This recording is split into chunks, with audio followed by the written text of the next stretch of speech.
Hello from my Dance Health Studio. I'm Dr. C, and today we're going to be talking about how to dance with ankle pain. And we're going to cover some very important topics, including how to know when to go see a physician or a doctor of physical therapy, what are some common causes of ankle pain, how can we modify our movements to reduce pain, how to tape our ankles, what shoe wear we might consider, some strategies to measure your own range of motion, and exercises that you can do to improve your range of motion and neuromuscular control at the ankle. Let's get started.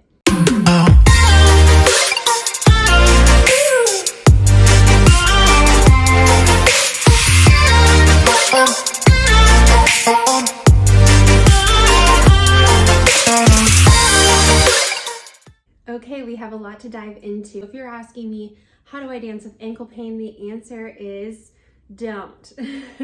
It seems like a pretty obvious answer, but whenever possible, you need to go get your ankle pain checked out, because if you don't correctly manage it right after an initial injury, then it can progressively get worse. Like, let's say you sprain your ankle, you could then have subsequent ankle sprains if you don't recover correctly, and that can lead to things like ankle instability, right? So we want to really make sure that we're on top of all of our ankle pain and getting that treated appropriately. Okay, so now you're wondering, when should I really go see a physician or a doctor of physical therapy? The answer is usually almost always, right? But some red flags that we are going to look out for are persistent pain. Has your ankle or foot been hurting for, say, more than a week, despite you trying to help it, rest it, whatever you've tried? Do you have any point tenderness? Meaning if we poke any specific areas, especially along any bones, do you have any point tenderness there? Some places that we especially look out for are on these ankle bones on the side, or anything up here on the side of the leg, or in the metatarsals here. Those are common places for stress fractures or avulsion fractures from a forceful ankle sprain. Another red flag that I look out for is if you have any significant difference in your range of motion from side to side.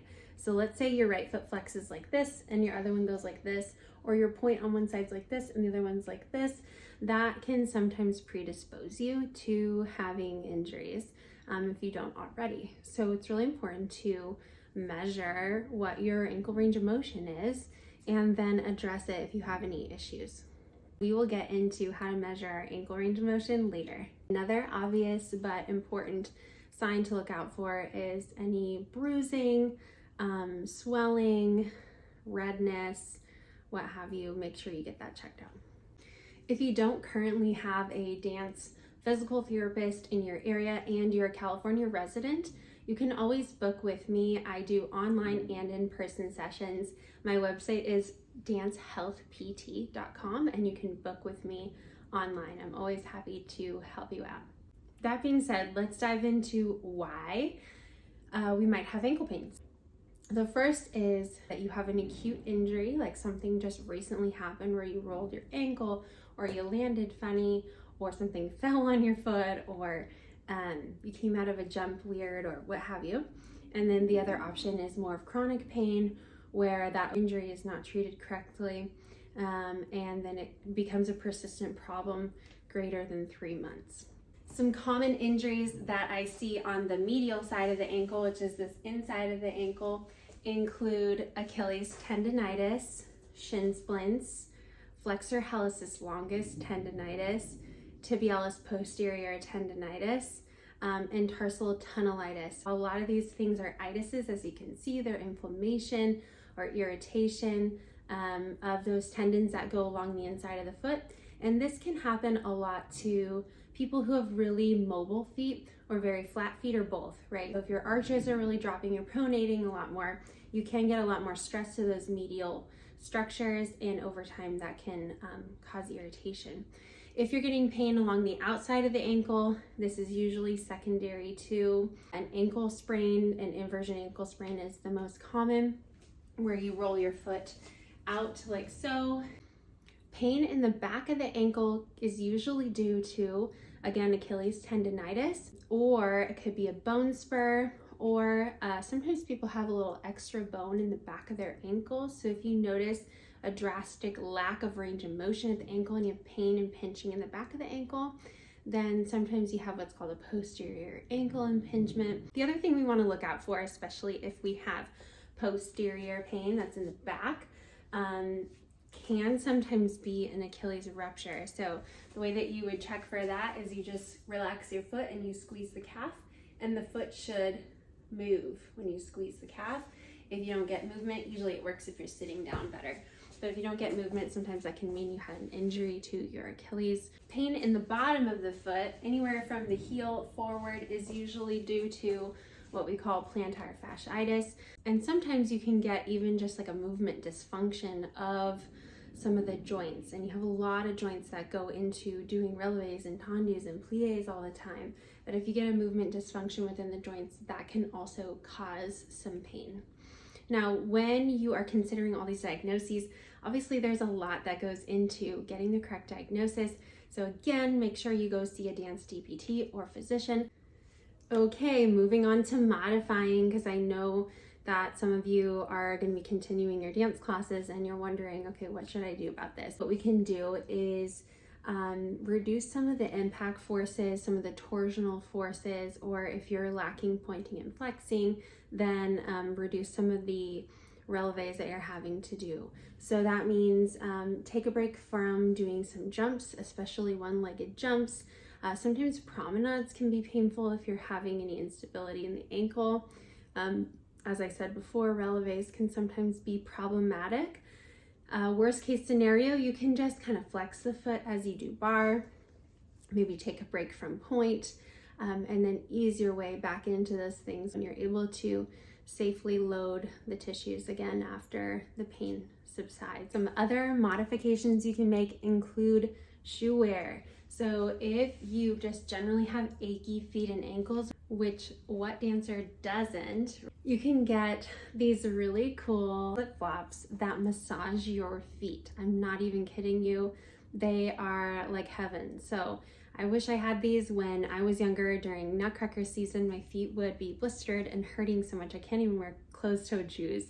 So if that's you, if you're in that boat, or you anticipate being in that boat, check out the link below to these massage flip-flops. Another option that I give dancers who have Achilles tendonitis issues or plantar fasciitis pain is to get a shoe with a little bit of a heel lift, because then what that does is instead of having the Achilles fully tensioned while you're walking, if you're up on the heel a little bit, then it's able to be a little bit more relaxed, right? So it's kind of more in a shortened position if you have a heel on the shoe.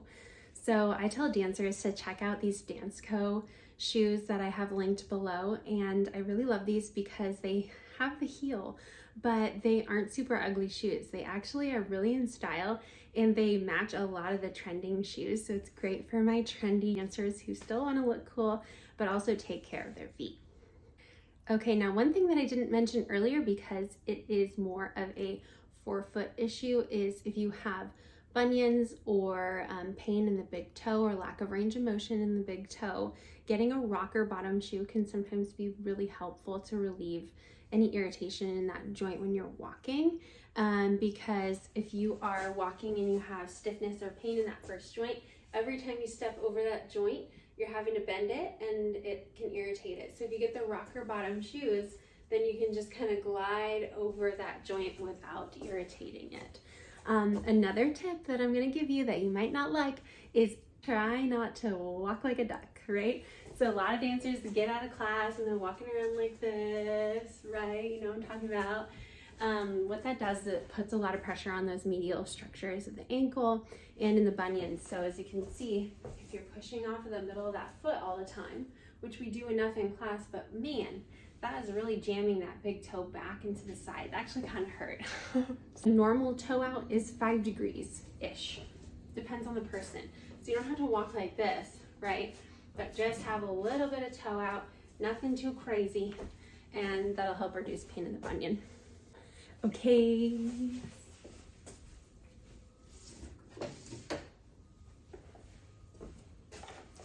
Let's get into taping. I love KT tape. I use this on a lot of my patients. Essentially what it does is it's kind of like giving your poor joints a little hug, makes them feel better.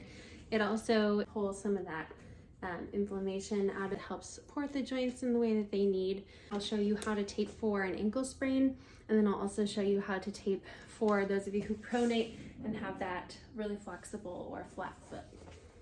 Okay, taping for an ankle sprain. Now, if you had a sprain that was on the outside of the ankle, we're gonna wanna support those structures because usually you injure a couple of these ligaments right here on the side of the ankle. So we're gonna wanna tape over that area and then support the joint underneath right here, okay? So you're gonna need 3 pieces of tape, and this is KT tape. Again, you can find it at like CVS or online. All right, and the first piece, we are going to rip off one end. This is our anchor. You're gonna place it right on top of this ankle bone here. Stick it on there. And then you will stretch the tape as you apply it, okay? So this is gonna go under the arch and then up and around this side. Okay. So you're gonna want it to come right up over these ligaments on the side of the leg, in front of the ankle bone, and up, okay? Okay, next piece, you're going to place it in the arch of the foot. Then you're going to pull the tape as you apply so that you get a nice stretch. And you want your foot to be in a neutral position for all of these tapes. So you're gonna bring it around town, around the ankle, around the heel, okay?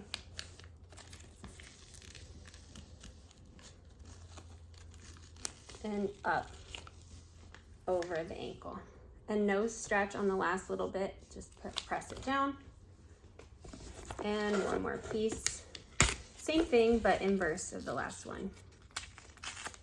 So you're gonna anchor it on the outside. Okay. I'm gonna pull it down under the arch. Foot in neutral. Bring it around town, behind the heel.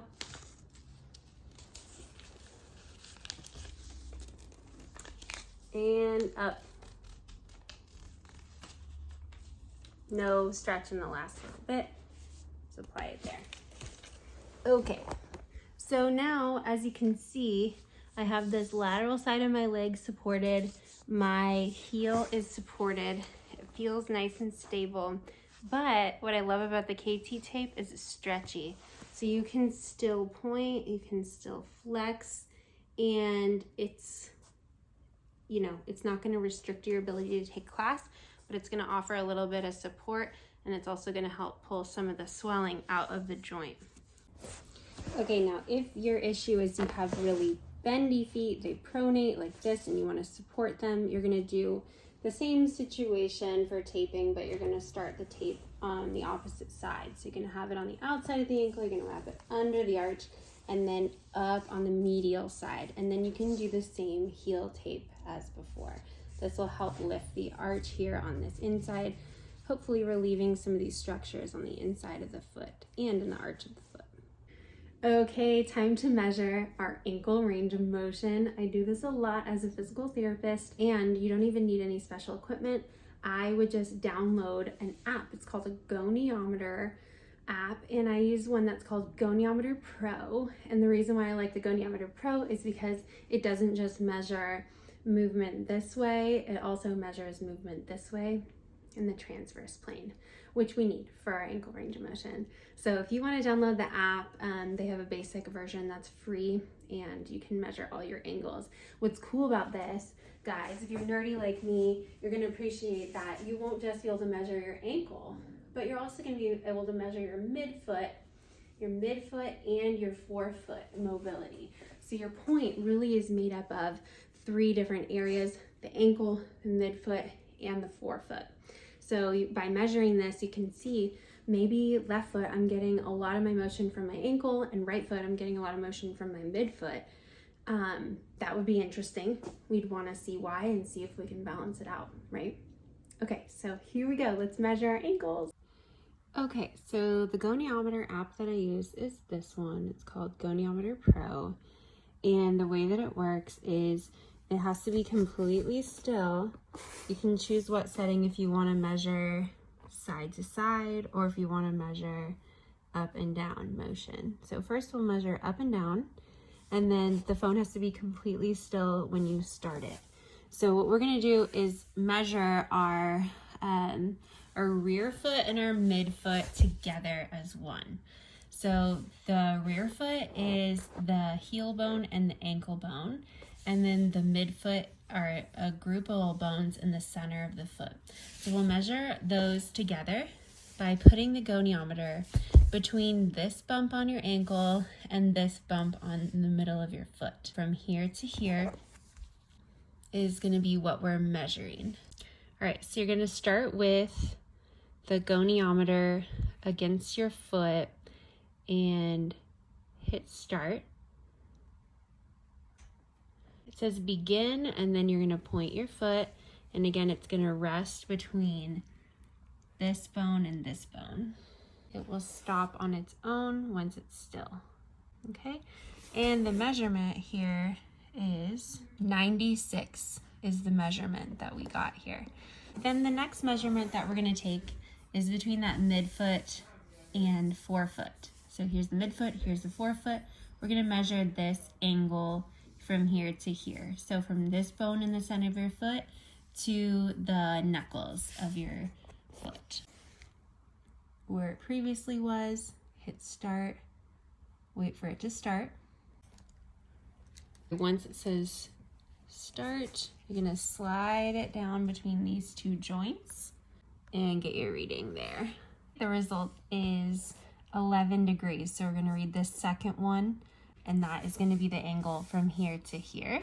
And then if you want to get the third angle of your toes, we do the same process where you put it in the first spot that we just had it, wait for it to start, and then slide it down onto your toes, and that gives me 17. So you can add those 3 numbers up to get your composite foot score, and you can do that on both feet. Next up, we're gonna get your abduction and adduction at the ankle. Okay, we're gonna wanna change the settings to the side to side measurement. You're gonna start with it straight along your foot, wait for it to start, and then you would line it up with the second toe.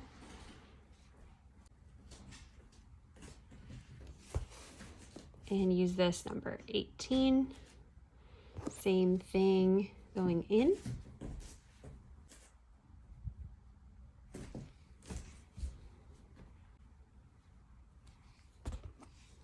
39. The last measurement you're going to line up do your is phone with the angle of the big toe, and as you extend the big toe, extension, make sure the phone is the same angle. foot against the And then wall. you'll get your measurement, and mine was 55.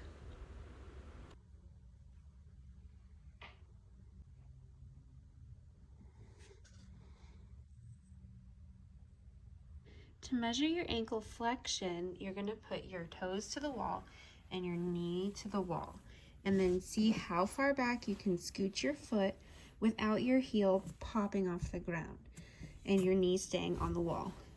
And then you can measure in centimeters how far away your toe is from the wall, and then compare that to the other side to see if you have any differences in ankle dorsiflexion.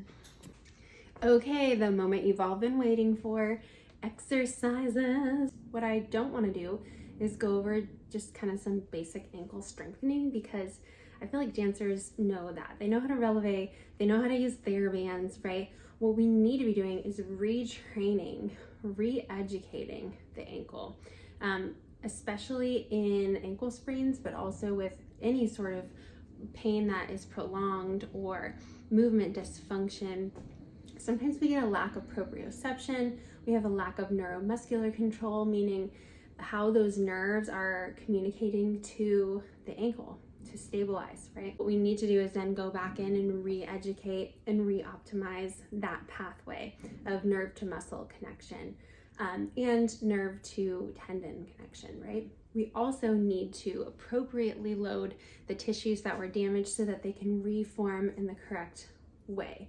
If they form like this, we get a lot of adhesions, we get a lot of lack of range of motion, sometimes pain, discomfort. If we load the tissues correctly, then they are nice and long and they can glide and they can do all the things they used to do.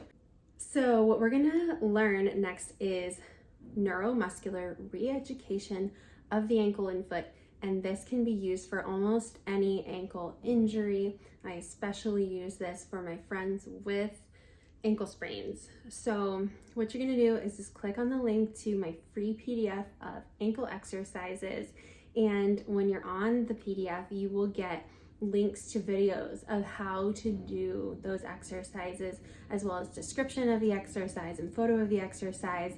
I think that's going to be the best way for you to own that content, have it in your computer or your phone so you can reference it whenever you need to. So go ahead and click on that to get my exercises. I think they're going to be totally game changing for you, and it's totally free. So just go ahead and click that link to get the PDF. All right, with all that being said, I hope that you found some value in today's video.